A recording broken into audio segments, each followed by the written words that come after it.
Grob Polska. Kompetencja w zaawansowanych technologiach na całym świecie. Firma Grob jest światowym liderem w dziedzinie produkcji maszyn do obróbki skrawaniem, a także największym dostawcą obrabiarek dla przemysłu samochodowego. Przedsiębiorstwo tworzy 5 zakładów produkcyjnych oraz 17 oddziałów zlokalizowanych na całym świecie.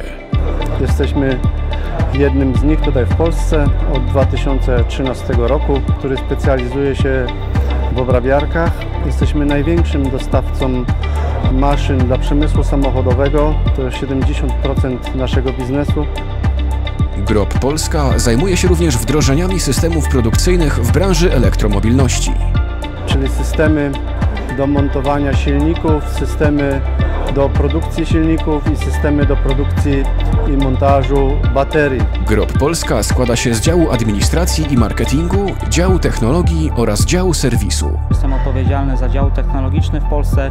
Nasze Centrum Rozwoju Technologii ma na celu wspólne szkolenia klientów, wdrażanie nowych technologii. Nasi klienci mogą przyjechać do nas do centrum, możemy wspólnie testować nowe rozwiązania, nowe narzędzia, nowe technologie. Wspólnie z naszymi partnerami uruchamiamy nowe procesy technologiczne, testujemy nowinki technologiczne, tak aby maksymalnie zwiększyć produktywność u naszych klientów. Grob Polska posiada szeroki wachlarz produktów serwisowych. Zajmujemy się instalacjami maszyn, ich opieką oraz różnorodnymi modyfikacjami. Dodatkowo posiadamy oprogramowanie GrobNet for Industry, które umożliwia optymalizację produkcji, zdalny dostęp do maszyn i wprowadza nas do szeroko pojętego przemysłu 4.0. Wszystko to możliwe jest dzięki naszemu zespołowi świetnych specjalistów oraz bezpośredniemu kontaktowi z naszymi partnerami.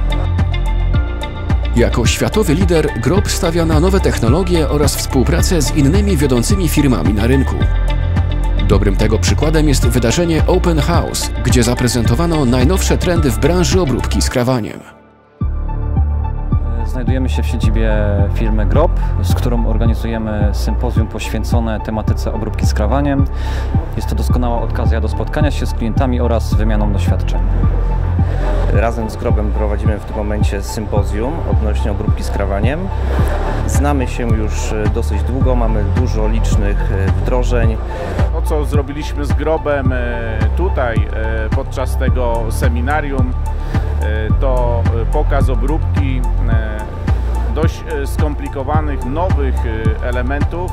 Powiedziałem skomplikowanych, ale nie skomplikowanych dla Groba i Sandvika. Także robimy dynamic turning, to jest takie dynamiczne toczenie części w materiałach trudno obrabialnych, ale również w stali. I myślę, że bardzo ciekawym pokazem jest pokaz obróbki Power Skiving. Jest to nowa metoda wykonywania kół zębatych. Poprawę produktywności możemy znacznie uzyskać poprzez zastosowanie współpracy właśnie Groba z Sandvikiem, czyli z jednej strony możliwości obrabiarki i specjalne oprogramowanie Power Skiving, z drugiej strony potrzebujesz narzędzia, które tą obróbkę są w stanie wykonać. No i tutaj pojawia się Sandvik Coromant. Ja postawiłem na kadrę młodą, średnia u nas w wieku to jest 28 lat. Na dzień dzisiejszy 17 osób, młodych, zaangażowanych ludzi, którzy naprawdę zdobywają bardzo szybko wiedzę i sprawdzają się na rynku pracy. To jest jakby naszym najlepszym wizerunkiem i to słyszymy w formie referencji i wspaniałych wypowiedzi od naszych klientów. Grob Polska to nie tylko maszyny, nie tylko narzędzia, tylko zespół ludzi, inżynierów, którzy z pasją wykonują swoją pracę. Bez tych maszyn oczywiście nie byłoby to możliwe.